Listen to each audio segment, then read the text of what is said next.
pessoal! O conteúdo da segunda aula, nós vamos ver elementos de textualidade. O que são esses elementos, né?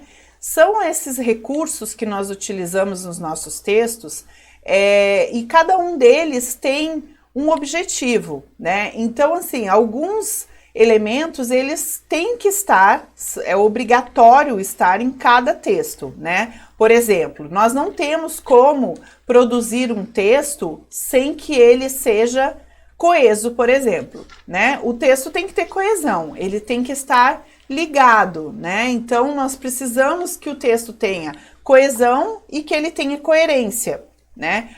Existem textos que são coerentes, mas não são coesos? Existe, né? É claro que existe.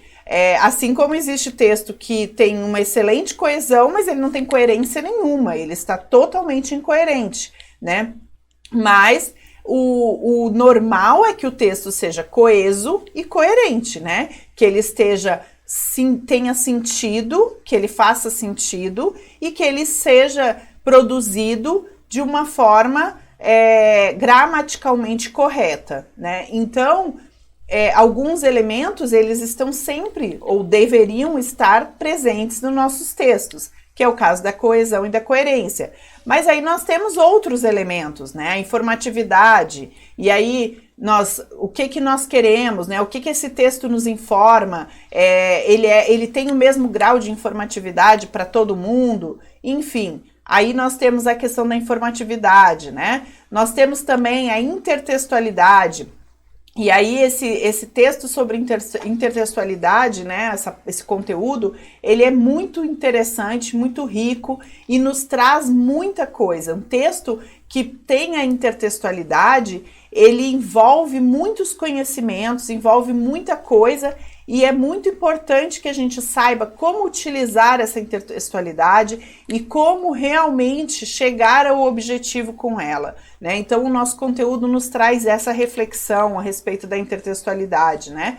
E que hoje é um dos elementos mais utilizados nos textos. Então, hoje, não só num texto onde eu trago uma intertextualidade, como às vezes nós temos conteúdos que estão ligados um ao outro, cursos ligados um ao outro, né? Então a gente precisa cada vez mais entender como essa intertextualidade funciona, né? Aí nós temos a intencionalidade e a aceitabilidade, que também são dois elementos que estão totalmente interligados, né? Então, qual é a intenção de um texto e como que essa intenção foi aceita pelo público-alvo, né? Como que ela será aceita, qual é a intenção que eu tenho com esse texto. Então, isso é muito interessante em relação aos elementos da textualidade, né? Como que nós trabalhamos isso dentro do nosso texto, né? E, por fim, a situacionalidade, né? O nosso texto, ele é compreendido dependendo da situação, dependendo do contexto, né? Então, o contexto tem muito significado na hora que eu produzo um texto. Então, o meu texto ele pode ter um significado se ele for lido por um público numa situação, ou ele pode ter outro significado se ele for lido por um outro público numa outra situação, num outro contexto, né? Então, esses elementos de textualidade, eles todos vêm exatamente para nos trazer essa reflexão. Como que eles atuam dentro do meu texto? Como eu utilizo? Como eu identifico? Né? E de que forma eles podem agregar no meu texto? Ou de que forma eu posso evitar de cometer determinados erros? Esses recursos são meus aliados? De que forma? Tá? Então, esse conteúdo, pessoal, ele traz essas informações sobre os elementos de textualidade. Eu espero que ele realmente agregue muito para vocês, né? E que vocês possam realmente compreender o que esses elementos enriquecem e muito os textos que nós produzimos. Tá certo?